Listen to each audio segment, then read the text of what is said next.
Hello everyone and welcome to today's video. Today we're breaking down the election results for the 2026 Texas U.S. Senate race Republican primary. And wow, oh wow, this was not what I was expecting one bit. This was the Attorney General of the state of Texas, Ken Paxton, versus the Republican incumbent U.S. Senator John Cornyn.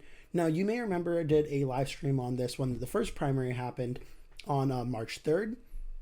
And in this primary, John Cornyn and Ken Paxton both advanced to a runoff election. Now, on that primary, John Cornyn started off at 42%, and Ken Paxton finished at 40.54%. And things have really changed since then, because after this primary, things were up in the air in terms of who would President Trump ultimately endorse. Would he endorse Ken Paxton? Would he endorse John Cornyn? It was really a back and forth affair. Early reporting was that John Cornyn would get the endorsement. Ultimately, Ken Paxton gets the endorsement. President Trump voices his support for Ken Paxton and goes off on John Cornyn for being essentially a rhino Republican who did not do enough to get President Trump's agenda done. So on Tuesday last night, we had the primary, and what an absolute blowout this became. I did my final election prediction on this race, my election night video, which has over 1,000 views, so I appreciate everyone taking the time to watch that. And I had the final results being 56-43 in favor of Ken Paxton. Overall, a 13-point win for Paxton. The margins here are absolutely catastrophic in this race. Ken Paxton's at 64% of the vote. John Cornyn's at 35.99%. Now, I do want to say, as of the time recording this video, over 95% of the votes are in. So most of the votes are in, but there are still a good amount of votes left out there. Harris County, which is voting for Paxton by a lot, has another 27,000 votes to come, another almost 9,000 out of Bexar, another 8,000 out of Williamson. Dallas is another 5,000, Fort Bend 3,000, and 1,000 or less from Kerr, Bowie, Wood, Travis, Milam, Maverick County, Zavala, and Zapata. Other than that, the rest of the votes are all pretty much in here. But wow, what an absolute blowout across the state of Texas for Ken Paxton over John Cornyn. Clearly, getting the endorsement of President Trump seemed to work in this race, as when you look, there are very few counties here that voted for John Cornyn. Look at the margin map, all yellow. You look at the result map, all yellow. In places like even Dallas, which did vote for John Cornyn, it voted for Cornyn 50.07 to 49.93. Let's go back to the first primary map where Dallas voted for John Cornyn. It was 50-32, and John Cornyn almost wins this county tonight. Houston, Harris County, Paxton wins this 64.9 to 35.09. Let's check the initial election. 38-37. Cornyn wins here very narrowly, very close race, but in the runoff, Paxton blows out of the water. Austin, Texas, Travis County. This is one of John Cornyn's biggest areas of support. Cornyn gets 53%, Ken Paxton gets 46.8. Let's look at the initial primary. Austin goes for Cornyn in the first one, 54-30. So obviously the big takeaway here is Ken Paxton won by a lot. In terms of the actual vote numbers, though, for a runoff, there was a lot less voters in this race. When we look at these numbers here, John Cornyn in the first round got 910,000, Ken Paxton got 878,000. Overall, over 2.1 million across the entire race. In this runoff, 1.3 million. So literally, or not literally, a little bit less than that, but almost half of the vote, roughly about 60%, which I did accurately predict to be about 60% of the overall vote here from the first to this turnout. And it's just a massive, massive win. In runoffs like these, typically when the votes are lower, usually whichever base is more motivated to get out and vote is typically the candidate that wins. The reporting for multiple days now has been that Ken Paxton's supporters are the ones that are the most motivated to get out and vote. They're the most either, I would say, locked in or either angry or supportive, whatever term you want to use of Ken Paxton. They're the group that is energized to get out and vote. And boy did they by a lot. At 849,605 votes, overall, Ken Paxton only finished roughly 30,000 votes from what his margin was on the first ballot. But John Cornyn had 910,000. In this one, Cornyn only has 477,000. That means, just based on the math alone here, over half of Cornyn's voters did not show up to vote for him again. and Ken Paxton only lost roughly 30,000 votes. And with the amount of votes left outstanding, he may fall a little bit short of that. He might be able to match it. But regardless here, with nearly all the votes in, Ken Paxton has blown John Cornyn out of the water in this primary in the state of Texas. And honestly, a shocking amount. I did expect Ken Paxton to win, but I expected to be at least competitive due to the fact that John Cornyn is the incumbent U.S. Senator. Yes, the President Trump endorsement certainly hurt him, but he is the incumbent. He has a long track record in the state. I would figure he would at least be able to get, at the bare minimum, 40% of the vote, but Ken Paxton absolutely blew him out of the water. John Cornyn's support in this runoff, there was not any support here. And you look at the handful of counties that did vote for Cornyn over Paxton. Even down here in Kennedy County, only 8 votes in this whole county, and Cornyn won here by 4 votes. In Edwards County, very tiny as well, 50-50 tie. And then I showed you Travis County, which was competitive after Cornyn won it in the first primary by a blowout. Very competitive this time around. Houston goes for Paxton by over 30 points. Dallas barely goes for Cornyn right now by about like 75 votes or so. Collin County, Denton County, Hunt, these key areas that we talked about, Tarrant County, all of these went for Ken Paxton. So in terms of what's the takeaway here, well, I don't know what else to say other than with the endorsement of President Trump, Ken Paxton got a ton of support in this primary. Now as things shift to the general, obviously all eyes are going to be on that, and this is going to become the question now. Because we know it's going to be James Talarico, the Democratic candidate, and we know it's going to be the Republican candidate, Ken Paxton. As for who's going to win, well, according to the Kalshi odds, which I do want to just refresh this, it should be the most up-to-date numbers, but I just want to be sure here. Ken Paxton currently, according to these numbers here, Ken Paxton is at 58%. The colors are off right now, but Ken Paxton is at 58% to win. James Talarico is at 45%. For a Senate race, 58 to 45 is essentially very close to a 50-50 split. Even though, yes, Paxton has the lead here, it is relatively a tied ranking here. So the market odds, people are very mixed on if it'll be Talarico or Paxton that wins this race. As for the polling, it's been tight. Cornyn versus Talarico has been about a consistent lead of a point in this poll, and this poll is roughly a 3-point lead for Talarico over Cornyn. When Paxton's brought into it, Talarico seems to do better, but now that Ken Paxton will be the Republican candidate, all eyes are going to be on the Senate race. It's going to be very fascinating to see how this ultimately all shakes out. In terms of the primary, does Ken Paxton have a unified Republican Party behind him? Well, I would say yes and no, because he won across the state. He won nearly every single county in the state of Texas in this primary. So from that standpoint, you could say, well, yes, the Republican Party is clearly behind him. Look at all the yellow. The entire state essentially voted for him. But also you have to look, 477,283 people in the state of Texas voted for John Cornyn over Ken Paxton. Now, a vast majority of them, I would imagine, are going to end up voting for Ken Paxton as the Republican nominee in November. Do all of them, though? I would bet on probably not.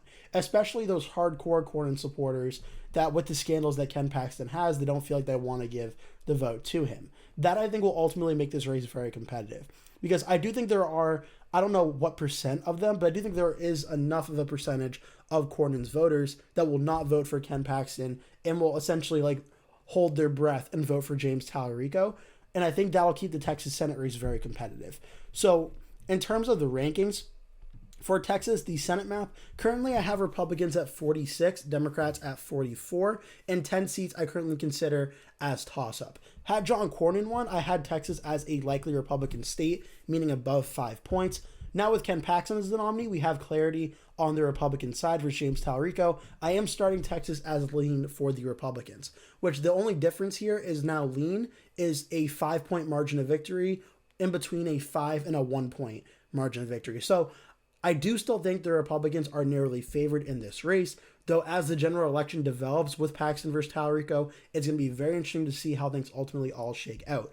With the scandals that Paxton has, make no mistake, he is a weaker candidate in the general election than John Cornyn is from an electability standpoint, no doubt about it. Now, the good news for Ken Paxton is he has the endorsement of President Trump and he has the full backing of President Trump. He does not have the full backing of a lot of senators in Washington, and that might hurt him from a money standpoint in terms of that. But Republicans are in a tight race for the U.S. Senate right now. They can't afford to lose the state of Texas. So out of a essentially like necessary evil, you could even say, even if there are Republican senators who don't like Ken Paxton, they really can't afford to lose the state of Texas in the Senate, because if they already are going to lose Georgia and Michigan, what the Democrats already hold, and it looks like right now North Carolina is likely to go blue. It's possibly Maine and Alaska will go blue, and New Hampshire could go blue as well. The Republicans and Democrats are right on the verge of flipping the Senate there. So the Republicans need to hold Texas. They can't afford to lose it. But the people of Texas have made their voice very clear here. They want Ken Paxton, and they overwhelmingly want Ken Paxton to be their Republican candidate. How does it all play out for the general election? It's going to be really interesting. We're going to have to wait and see here. There are some comparisons when looking at these results that I think of in terms of how this could play out. I think one could be a similar race to the Arizona Kari Lake race and the governor's race versus Katie Hobbs, because Kari Lake was a Republican that had the very strong support of President Trump, but ultimately when things came to the general election, Kari Lake was just a little bit too unpopular for the state, and it voted for Katie Hobbs by like 10,000 votes or something like that, like a very narrow number. If James Talarico does the impossible and wins a Texas Senate race, it won't be by like a massive amount. It'll be by like 10, 20,000 votes, like a very small amount. But in politics, a win's a win. Do I think right now the likely scenario is Ken Paxton loses to James Talarico? No, I think Ken Paxton still has a narrow chance or a narrow victory lined up for November. But it's going to be interesting because this is a Senate race taking place in an election environment that, let's face it, is not too strong for the Republicans and for the president right now. President Trump is at 38.7% approval rating based on the Decision Desk HQ polling average. No president in the president's party, I believe, has won the presidency with their approval rating at 44%. Trump is down to 38.7%. So for a midterm election, when midterm elections typically are voters that don't come out to vote unless your side is energized, kind of like how Ken Paxton supporters were energized to come out and vote against John Cornyn. Well, based on the early polling we've seen right now, where the Democrats have about a 7-point lead in the generic ballot, you would argue, based on the historical significance of midterm elections, the Democrats are the party that's motivated to get out and vote, not necessarily the Republicans. Now, the good news for the Republicans is in the state of Texas, Republicans and President Trump won it in 2024 by 13.7%. So by that standpoint, you would think, well, almost a 14-point win, the Republicans should probably be safe, even in a strong election environment. But on the Senate side, Ted Cruz won his Senate race by 8.5%. And again, the margin for Democrats right now is 7 points. It doesn't 100% work out this way, but let's just shift it 7 points. That would be roughly about a 1.5% win for the Republicans. Again, that's a hypothetical. I'm not saying it's going to be 100% the way it plays out, but just the trend alone here, that says enough that the Democrats are in definitely striking distance in the state of Texas, and they just nominated a candidate that, yes, has the endorsement of the president and has the backing of the president's strongest supporters, but there are certainly a good amount of independents and Republicans that will not vote for Ken Paxton due to the scandals that he has, and it's going to be interesting to see what do those nearly 500,000 Texas voters that voted for John Cornyn ultimately do. Do they vote for Ken Paxton? Do they vote for Talarico? Do they stay home? Which in a very close race could essentially be a vote for Talarico. So now we know the general election is set from Ken Paxton, because I feel like a lot of this video I've been kind of talking about Ken Paxton and the potential vulnerabilities he has for the general election. Make everything clear here. This was a great night for Ken Paxton, without a doubt. In a runoff election that had nearly, 700,000 less votes or so from the first primary, nearly 700 to even 800,000 votes less than the first round of the primary, Ken Paxton nearly matched his total, only minus 30,000 votes. So in terms of an energy feeling, Ken Paxton's got to be ecstatic right now at how well he did tonight and how many people got out and vote for him. So that's very good news for him and his campaign. But now the general election starts for James Talarico, and Republicans will paint Talarico as a person that's very far left in the state of Texas. Talarico is campaigning as someone that is, I would consider to be a common sense type of Democrat for the state of Texas. It's going to be a back and forth campaign, as it usually is in these competitive races. It's going to be interesting, and it's probably going to get very nasty as well. And there's going to be a ton of money thrown in this state. Texas is one of the largest states in the United States, both in terms of geography and in terms of the amount of people living in this state. On the presidential side, 38 electoral votes. Really can't get much bigger than that other than California. So it is a very, very important state. and one that both parties desperately want to win. So it's going to be a fascinating general election in Texas. My next Senate predictions, which are going to be coming out towards the beginning of June for obviously the June political election predictions, are going to have Paxton as the nominee. So I'll show you, like I did in this video, how that will impact the 2026 rankings. But Ken Paxton, the main line here, wins tonight, defeats John Cornyn, another Republican incumbent U.S. Senator, goes down to a Trump-backed candidate, just like Bill Cassidy in Louisiana, and the Congressman Thomas Massie in Kentucky. All of them lose. President Trump's endorsements in the Republican primary continue to be kingmakers. Though, like with 2022, how does Trump's endorsements do at the general election level? That's going to remain to be seen. We'll have to find out in November. But tonight, Ken Paxton crushes John Cornyn. He wins by an overwhelming amount, nearly every single county in the state of Texas. A great night for Ken Paxton. But now the real campaign begins between Paxton and James Talarico in the state of Texas. I can't wait to see how it all unfolds. Well, what do you think of this result? Leave all your thoughts in the comment section down below. I hope you enjoyed this video. Make sure to hit like and subscribe if you did. Also, keep an eye out as I post a new video at 3 p.m. every single day that you're not going to want to miss. For now, that is it. Thank you so much for watching. Hope to see you in a future video.